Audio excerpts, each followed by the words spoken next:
Assalamualaikum warahmatullahi wabarakatuh. Perkenalkan, nama saya Muhammad Fadli dengan NIM 2310 Pada video kali ini saya akan menjelaskan beberapa rangkaian kolektor feedback configuration.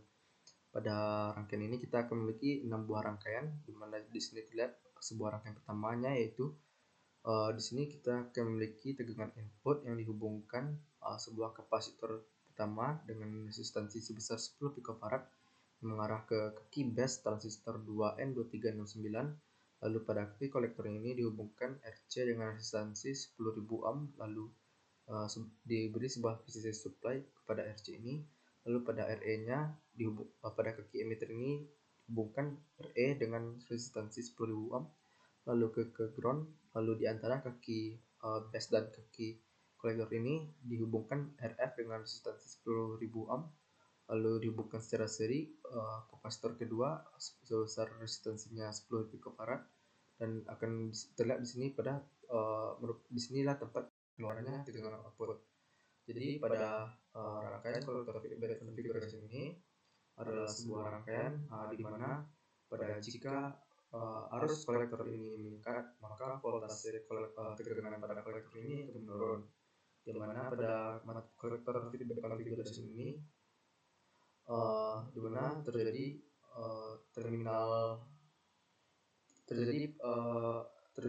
feedback negatif pada terminal output dari inputnya. Jadi itu pun berlaku sebaliknya, jika arus pada kolektor menurun, maka tegangan pada kolektor ini pun akan meningkat, di mana ini akan terlihat merupakan sebuah bentuk dari rangkaian dari self bias. Lalu pada rangkaian keduanya, yaitu sini kita memiliki sebuah transistor dengan namanya yaitu juga 2N2369, di mana pada kaki kolektornya ini dihubungkan sebuah RC dengan resistansi 10.000 ohm, di mana pada RE itu 10.000 ohm. Lalu pada RC ini dihubungkan sebuah VCC sebesar 14 volt, lalu mengarah ke ground, di mana nanti akan terjadi sebuah feedback negatif dari terminal input dan outputnya. Lalu pada rangkaian ketiga, di sini terlihat sebuah V-sign merupakan sumber tegangan AC dihubungkan kepada kapasitor 1 dengan resistansi sebesar 1 picofarad, lalu dihubungkan ke arah kaki base dari transistor 2N1711. Lalu pada kaki emitter ini dihubungkan pada R2 lalu ke ground, di mana pada kaki kolektor ini akan diberi juga sebuah resistor atau R3 dengan resistansi 240 ohm, di mana di antara kaki base dan kaki kolektor ini dihubungkan R1 yang secara seri dipasangkan juga kapasitor kedua dengan resistansi 1 picofarad. Lalu di sini kita akan memerlukan sebuah oscilloscope untuk melihat bentuk gelombangnya, yaitu di mana pada channel A ini dengan gelombang berwarna kuning mengarah pada kaki kolektornya ini. Lalu pada channel B ini dengan gelombang berwarna biru akan melihat pada hasil pada gelombang di kaki emiternya ini, lalu yang juga ke arah ke ground.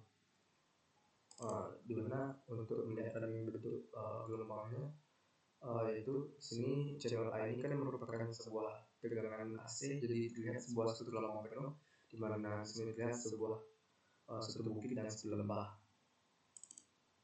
Di mana untuk pada channel B dan C ini tidak ada yang mengalami perubahan pada tegangan, sehingga ini sebenarnya merupakan sebuah tegangan menjadi tegangan DC. Jadi terlihat tadi sebuah garis lurus saja, karena pada channel C dan D ini tidak terhubung pada oscilloscope. Lalu pada rangkaian keempat, di sini kita memiliki sebuah kapasitor 1 dengan resistansinya sebesar 10 mikrofarad, lalu dihubungkan ke kaki base transistor NPN. Lalu pada kaki kolektornya ini dihubungkan R2 dengan resistansi 2700 ohm, di mana di sini nanti akan diberi sebuah VCC supply. Lalu pada sebelum kapasitor 1 ini merupakan diisi sebuah tegangan input, di mana di antara kaki base dan kaki kolektornya ini dihubungkan R3 dan R1 dan kapasitor 2 yang dihubungkan secara seri. Dimana setelah kapasitor 2 akan terlihat outputnya nantinya. Lalu pada R3 dan R1 ini diparalelkan dengan kapasitor 4 sebesar 10 mikrofarad lalu mengarah ke ground. Lalu pada kaki kolektornya ini, kaki kolektor transistor PN dihubungkan R4 yang juga bersama dengan kapasitor ketiga dengan resistansi sebesar 10 mikrofarad yang juga keduanya ini dihubungkan pada ke ground. Dimana ini nantinya akan terlihat tegangan outputnya pada kolektor feedback configuration, dimana nantinya akan terlihat feedback negatif dari terminal output dan inputnya.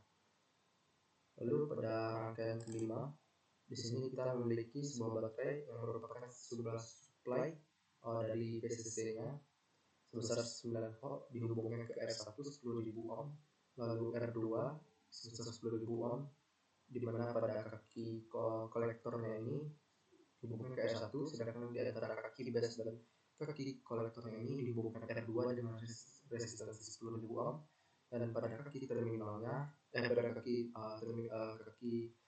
emiternya ini dihubungkan R3 dengan resistansi 10.000 ohm lalu mengarah ke ground.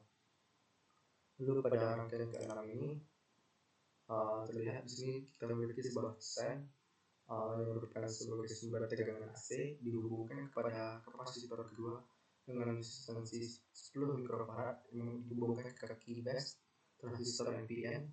Lalu pada kaki emiternya ini mengarah ke ground. Lalu pada kaki kolektor ini dihubungkan dengan RC dengan resistansi 2700 ohm, di mana nantinya pada RC ini akan diberi supply PCC. Lalu di antara kaki base dan kaki kolektor ini dihubungkan RF, di mana resistansinya itu 180.000 ohm dihubungkan secara seri dengan kapasitor 1, di mana nantinya di sini akan menjadi terlihat pada tegangan output setelah kapasitor 1. Di mana nantinya semua kesimpulannya pada rangkaian kolektor feedback configuration ini kita akan melihat jika arus pada kaki kolektor ini meningkat, maka tegangan kolektor pun akan menurun, di mana pada metode kolektor feedback configuration ini merupakan di mana nantinya akan hasilnya negatif pada terminalnya itu merupakan negatif pada feedbacknya, yaitu yang diantara terlihat arus di base dan terminal input dan outputnya. Sekian yang dapat saya jelaskan. Terima kasih. Assalamualaikum warahmatullahi wabarakatuh.